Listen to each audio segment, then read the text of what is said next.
그 첫 번째는요, 오늘 저와 여러분의 모습이 좋아서가 아니고 또 부족해서도 아니고 그 어떤 모양에 있든 간에 이미 우리는 하나님의 자녀인 것에 대해 확신이 있게 원합니다. 할렐루야.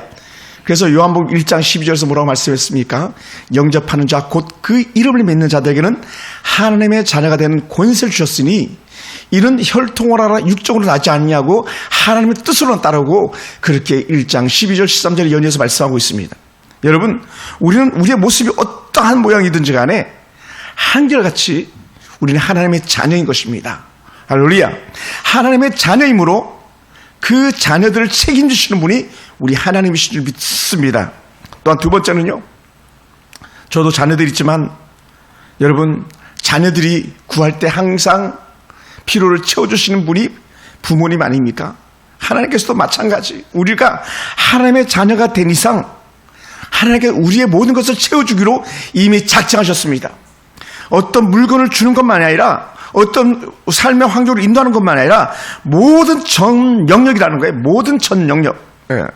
그래서 요한복음 16장 24절에 이렇게 표현했습니다. 너희가 기도하라. 어떻게?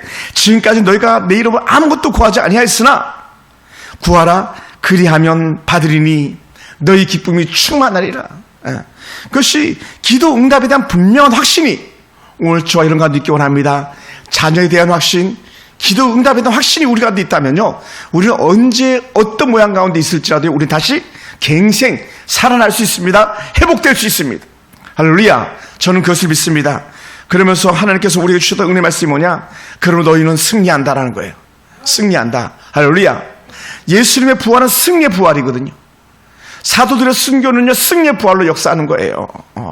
오늘 우리가 가진 것이 없고 우리가 비록 초라하고 연약해 보일지라도 우리 속에는 여전히 역사하신 하나님의 큰 승리가 우리 가운데 놓여 있음을 믿습니다.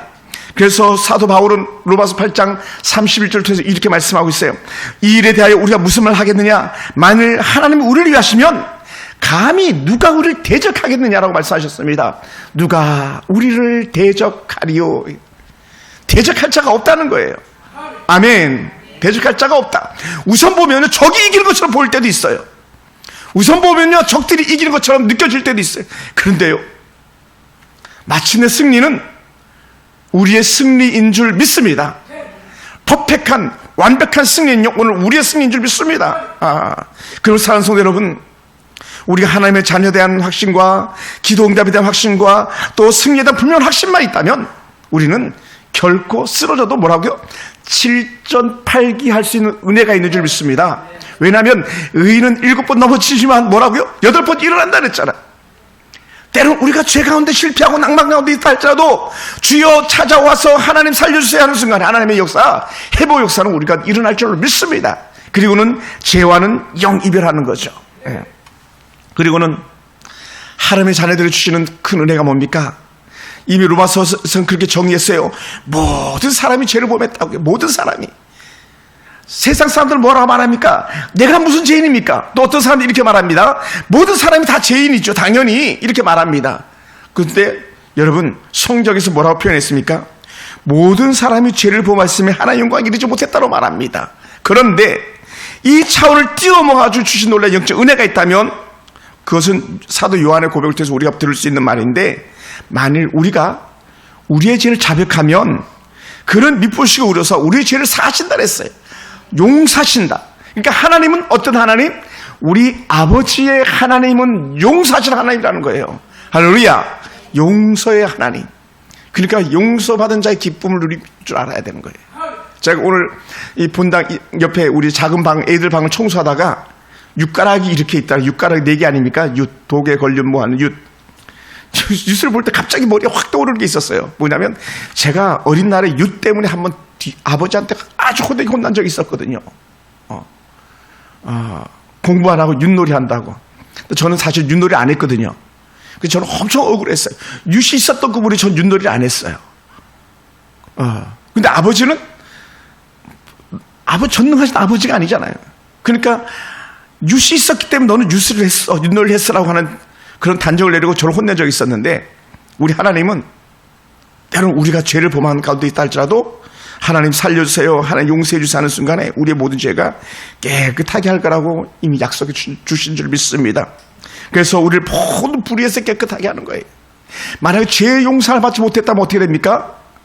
사람이 죽는 것은 정한 것이다 그랬거든요. 반드시 죽게 되어 있거든요. 사망의 심판이 놓여 있는 거거든요. 하나님의 큰 은혜는 우리를 살리신 역사인 줄 믿습니다. 그래서 우리가 지금까지 알게 모르게 지었던 모든 죄들이, 또 생각 속에 찾아왔던 모든 죄들조차도 우리 하나님은 깨끗하게 용서해 주신다고 말씀하셨습니다. 할렐루야. 여러분, 정말 그 말씀이 더 궁금하면요, 사실은 구약에서는요, 이사야 1장을 보면 우리가 얼마만큼이나 악하고 파렴치한 죄인이었는지 분명히 보여주고 있거든요. 또 더 나아가서 신약에서는요, 로마서 1장을 들여다보면 왜 모든 사람이 죄인이라고 했는지 다 적나라하게 우리가 볼 수 있는 그런 내용들이 있습니다. 그런데 주님께서는 그럼에도 불구하고 아니야, 내가 너희 죄를 용서했어, 너희 죄를 씻었어, 이렇게 말하는 거예요. 아버지에게 칼을 들이대는 압살롬에게 정죄치 않은 다윗의 은혜가 있잖아요. 다윗은요, 자기의 칼을 들이는 압살롬을요, 어디 단 한 구석도 압살롬을 정죄하면서 그를 혼냈던 적이 없고 꾸짖었던 적이 없어요.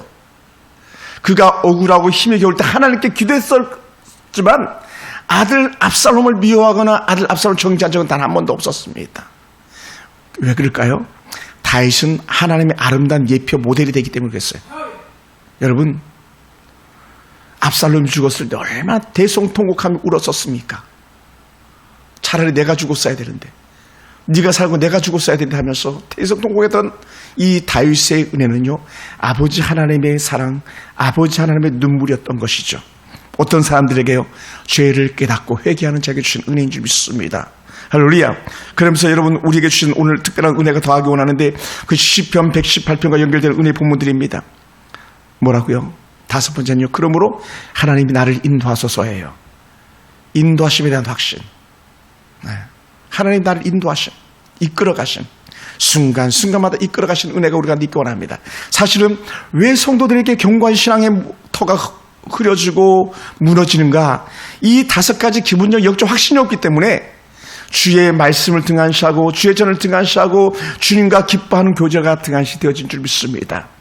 오늘 이 자리에 있는 저는요, 또 여러분과 함께하는 우리 모두는요, 그 어떤 상황과 힘벽 속에서도 결코 이 기초되는 은혜의 모습들이 무너지지 않게 되기를 원합니다. 할렐루야.